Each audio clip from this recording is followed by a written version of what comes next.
حضور یہ تعویذ لوگ لیتے ہیں اور بڑی بڑی دور سے سفر کر کے، بعض لوگ پاکستان سے یہاں سے پیسے خرچ کر کے، پھر بعض لوگوں کو فائدہ بھی ہو جاتا ہے. اچھا کہتے ہیں فائدہ ہو جاتا ہے. آپ نے دیکھا ہے؟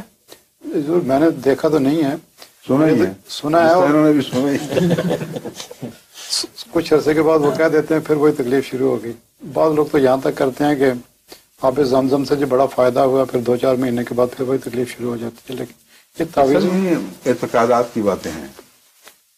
اگر آب زمزم سے اس طرح شفا ہو تو ساری دنیا میں ہسپتال بند ہو جائیں،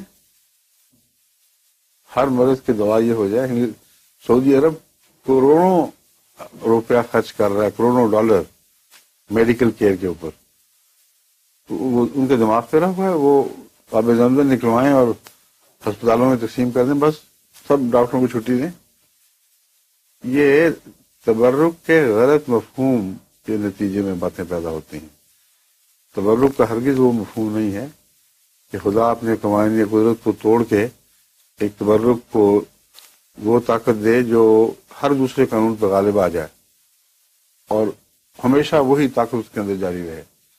تبرک تو ایک روحانی تعلق کی وجہ سے تبرک بنتا ہے. جتنا وہ تعلق ہو اتنا ہی تبرک کی طاقت بڑھتی ہے. ورنہ محض کسی جگہ سے پانی نکلنا یہ اپنی ذات میں کوئی چیز نہیں رکھتا.